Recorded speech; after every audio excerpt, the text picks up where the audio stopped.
How's it going, guys? Welcome back to another episode of Dyson Sphere Program. Hope you guys have been enjoying the series so far. If you guys have, you guys know what to do. Smash that like button if you haven't already. Consider subscribing, it really does help out the channel. And if you have any questions, comments, or concerns for me, leave those down below. And other than that, let's get into today's episode. So at the end of the last, we were focused on clearing out an area over here in the chemical area.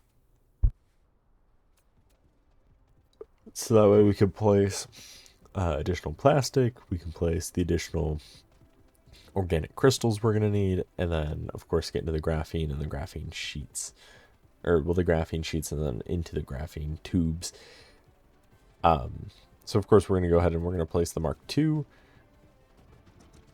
versions of these machines, just because having the quantum chemical plants is twice as fast as the regular ones, and it's going to save on some space.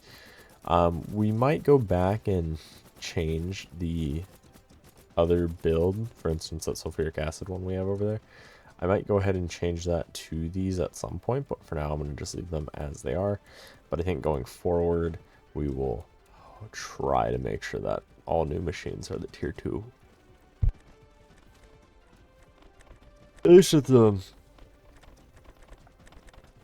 any new build that we add to the factory, but I don't think, again, for now, I'm not going to apply it retroactively. Just because I want to get things working again, I want to get research continuing, and then I also, of course, want to start getting our Dyson Sphere continued, because as of right now, everything's pretty much on progress pause until we can hook up, or finish hooking up science, and then we'll then focus on getting rockets launched again.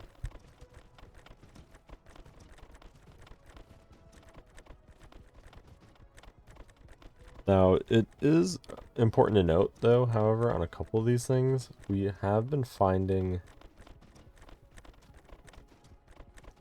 ease in that I can use previous builds now, because I've had a couple different renditions of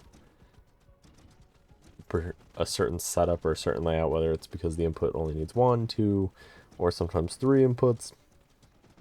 And then for the most part, they've all had 1 output. I can now just pretty much copy and paste those different variations as they appear in the factory, which really helps me out as I go through and, of course, construct things.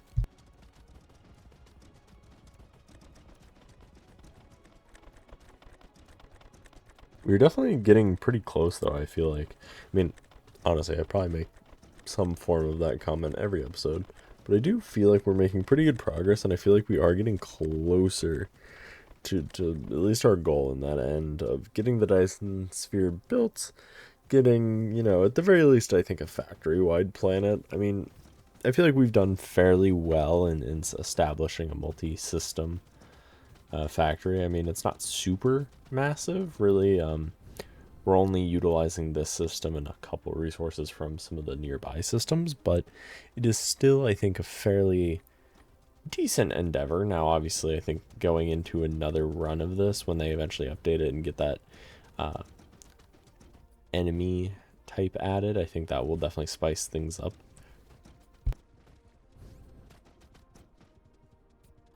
However, my two biggest, I think, takeaways that I've learned from this playthrough is, number one, to have a kind of inventory management area like you're seeing me stand at now, because this has been very, very beneficial in just the few episodes that I've had it built. Well, I say few episodes, but really it's been several hours for me since I built it, and it has just been incredible to be used as an asset where I can just go and have a bunch of resources to pull from. Now, I could improve this design by having it automatically fill these up, or I guess I could have some sort of requesting system set up to deliver the goods to my inventory, but I don't want my inventory being cluttered with resources. I want my inventory being cluttered with finished products, so belts, assemblers, stuff like that.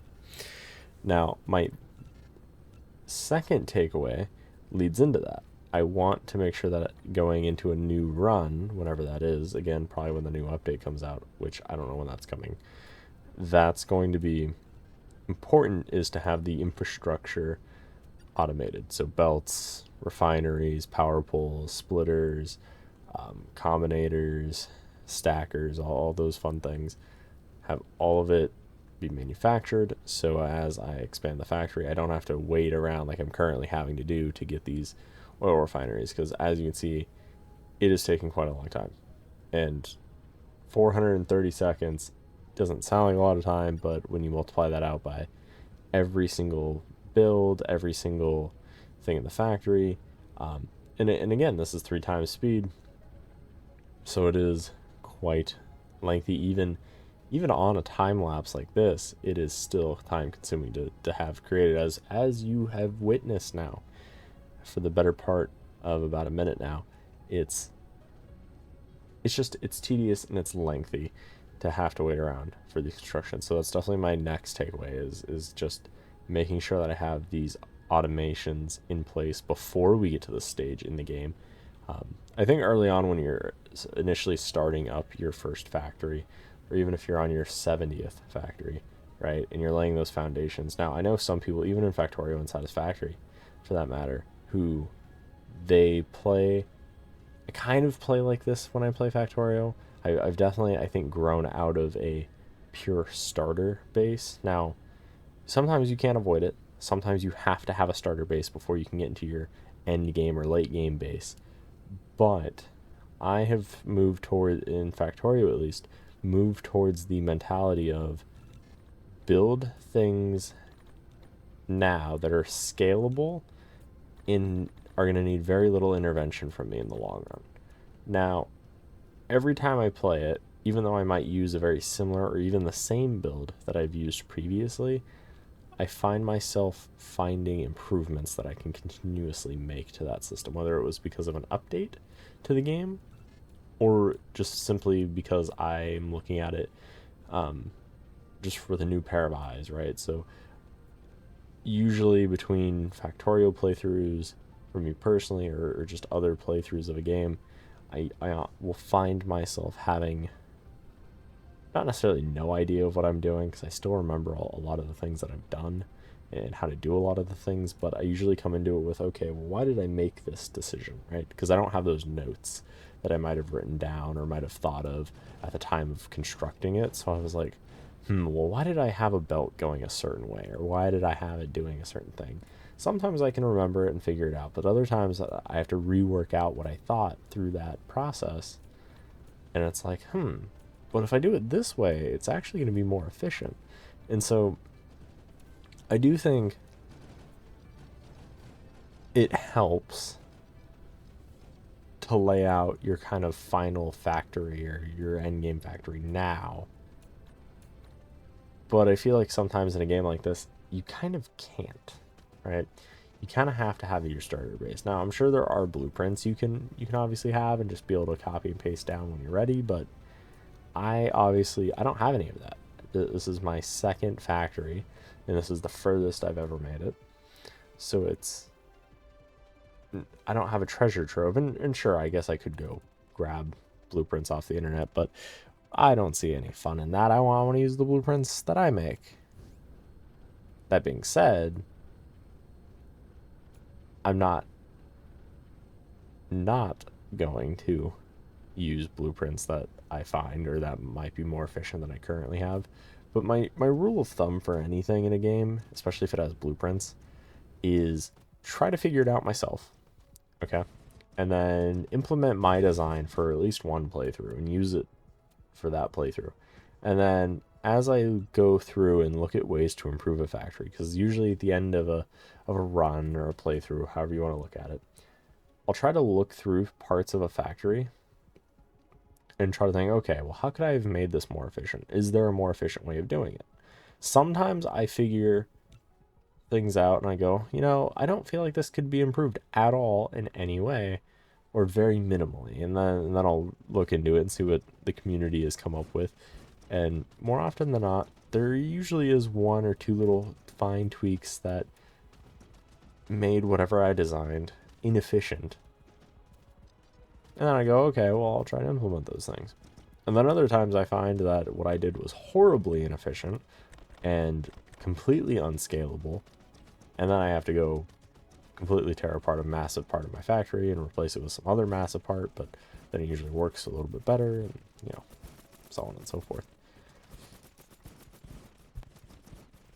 But here's an example of what I was talking about at the beginning of the episode, where now that we've built things that require 3 inputs, I have blueprints, or things that I can blueprint from other parts of the factory and just put down that can handle 3 inputs and already have all the belts laid out and everything else, which really helps with speeding things up. Because when I was first laying things out, when we started doing these time lapses, it was taking a little bit to set up all the assemblers and all the inserters and all these things. Whereas now I only have to do a couple things. So it has significantly sped up our construction of the factory.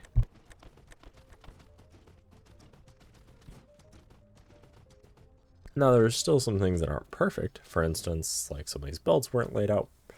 But that was really no fault of any sort of design. It just happened to be because I didn't need the massive design that this came from. I only needed a small portion of it.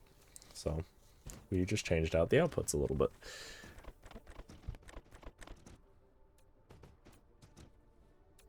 But we're definitely going through, and I should probably actually make a checklist.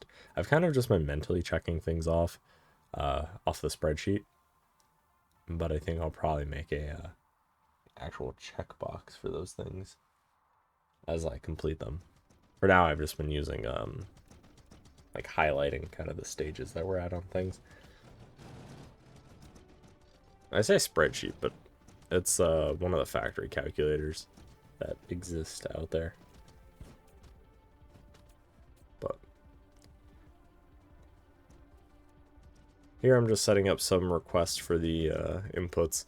Now, I also have to constantly make sure that our inputs are sufficient, and by that I mean one blue belt enough. Now, sometimes it is, sometimes it isn't, as apparent with sulfuric acid, which I think is probably going to be the most prevalent thing that will come to mind for a lot of people, especially if you've seen that episode. If you haven't, definitely go check it out, because I'll be in that area a lot and describe kind of my thought process for that atrocity that I've committed. But making sure that I have enough of an input and making sure that we have enough of that stack or stackability of a certain blue belt is key while you're building a factory, because if you don't ratio something out to be able to handle 8 blue belts worth of material and you only put 1 blue belt that loops through the whole build, well, you're going to be kind of screwed. But I've at least attempted to try to make sure that our builds are somewhat scalable in regard to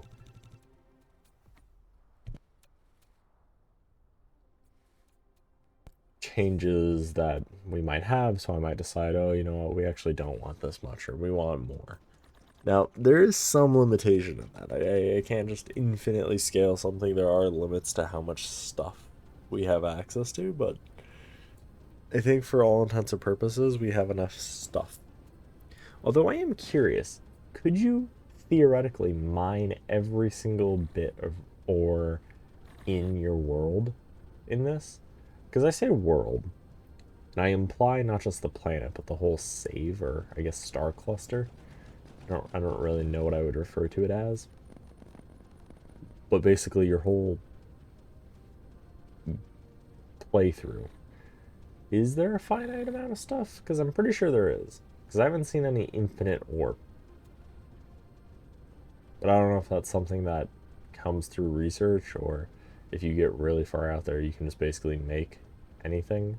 Like, as a good example, anybody who's played modded Minecraft, which, speaking of modded Minecraft, we are currently doing a playthrough of FTB Infinity Evolved on expert mode. If you haven't seen me play that, go check that out. That's currently an ongoing series at the time of recording this.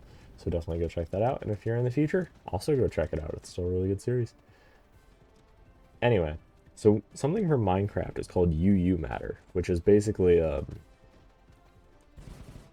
a substance that we can use to turn anything, or well, to turn into anything, or just about anything. There are usually limitations on it. I think there's a couple packs where there isn't any limitations, and it becomes very broken and very cheaty.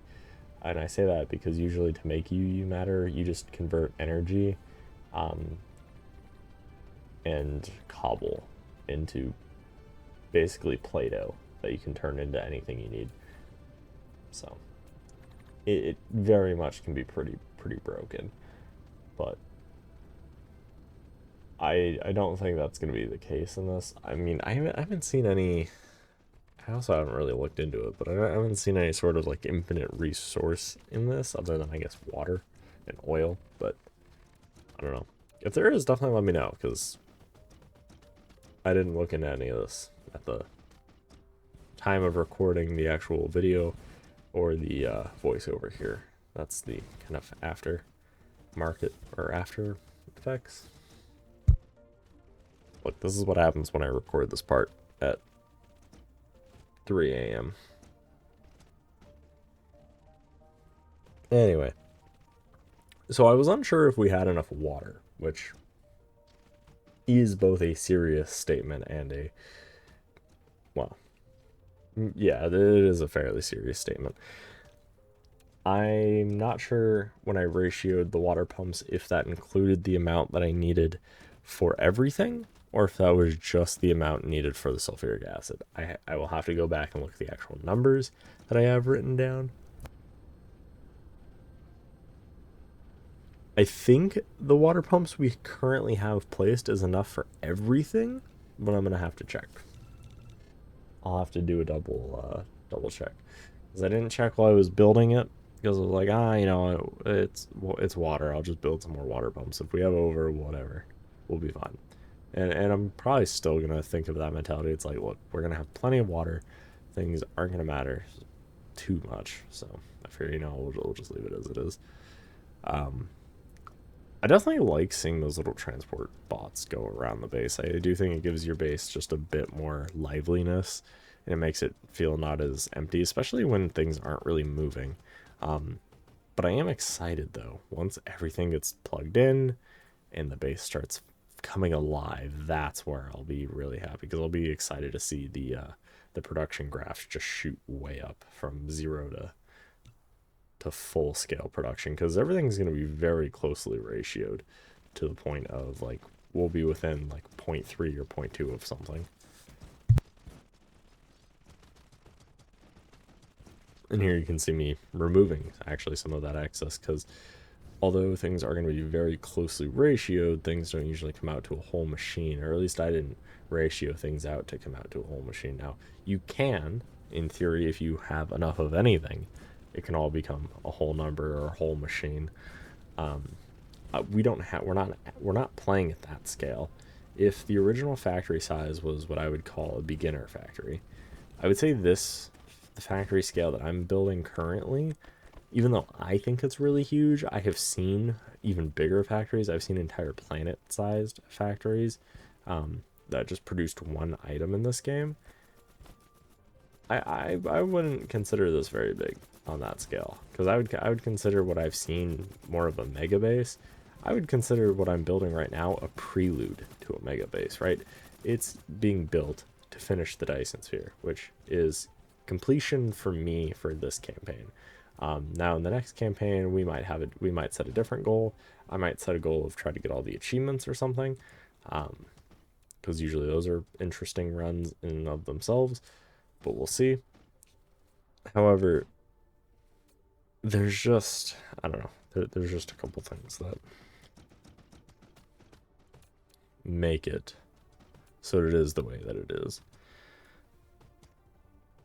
For me, it's, I think, the size I'm currently building at, I would consider like an intermediate sized factory. So it's not quite a mega base, because obviously we're not building massive factory sized things on every single planet. We really only have 4 planets that have massive things. This one has all the production. We have all the smelting on the other planet. And then of course we have Beta Arendi 1, I believe, that has all of the mining operations on it. So Oh, so I guess actually 3, because I think number 4 I was thinking of the one planet where we're mining stuff and shipping it back to the system, but I don't, I wouldn't consider a single ore patch to be considered that. But I do think there are bigger scales at which people can build at and have built at in this game. Alright. So we're definitely getting some things filled up, and a lot of the systems that we've built, or a lot of these little builds, have everything plugged in and ready to go, to the point where as more and more resources get put onto the grid and more things get made, more of the factory will turn on. So it's kind of a compounding effect. That pretty soon we'll get to the point where our little snowball will really just take off, and we can just sit back and, like I said, just watch the production graphs spike at full production. I'm curious, though, to see if we did everything properly, right? Because that is one of those nerve-wracking things that I find in this, that I find in programming, or a lot of things, is if you don't do little tests every now and again, and I suppose, I guess we kind of are doing little tests, but we're not really putting the factory under load. So I don't know if we have enough capacity for everything. In theory, we should. We should have enough assemblers. We should have enough power, like enough of that stuff. But do we have enough transportation from point A to point B and then from point B to point C? That part I'm unsure of. Now, I think we do. However, if we actually do or not, well, we'll have to find out once everything gets plugged in. I think the biggest concern that I have is that the inserters will be insufficient in some areas, and we'll have to rework some of those designs, but those are just little things that we can do when we're cleaning up and tidying up the base prior to the final episode. But that probably won't be for at least another couple weeks.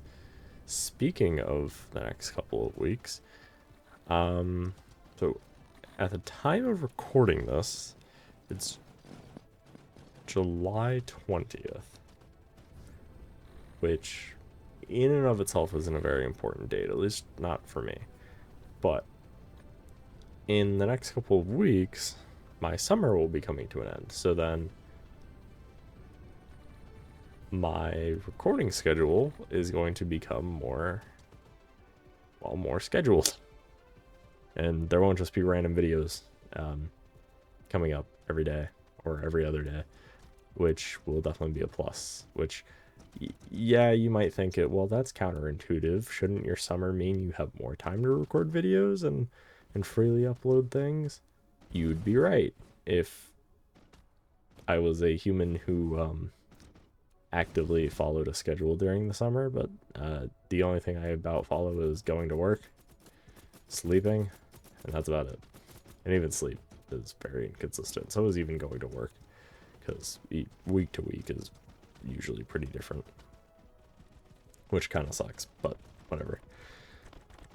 But once I get back into the groove of thing for school, that is a hard and fast time frame for when to be at class, when to, go home, those types of things.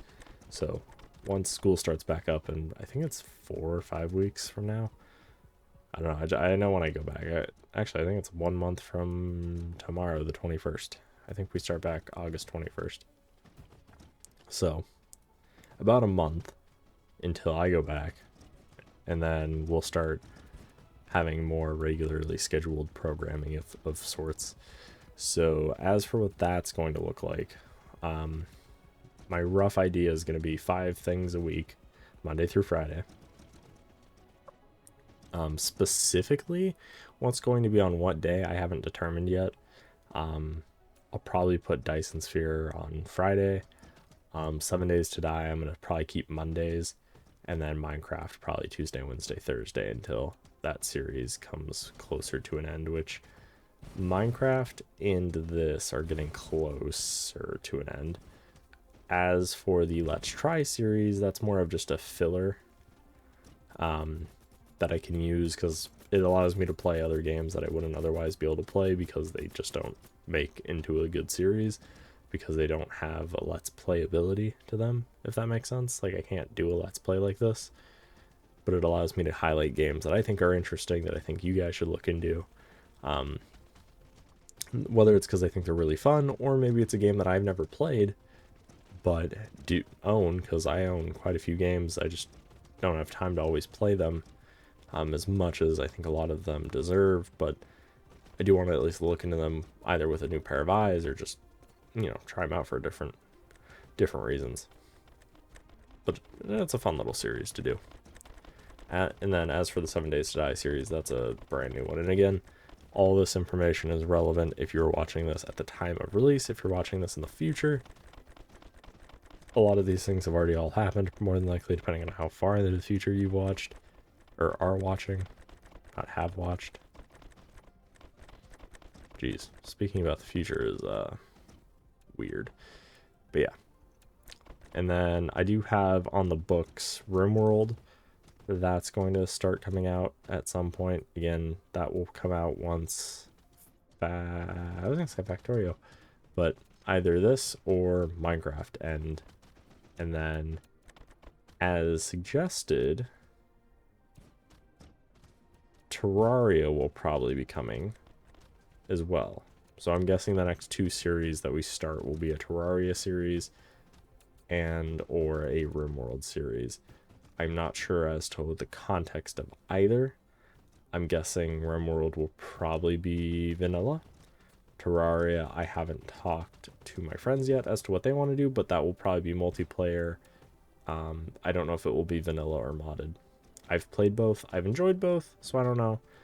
Obviously, if you guys want to see both, let me know down in the comment section below, and any other games. And I think with that, let's go ahead and we'll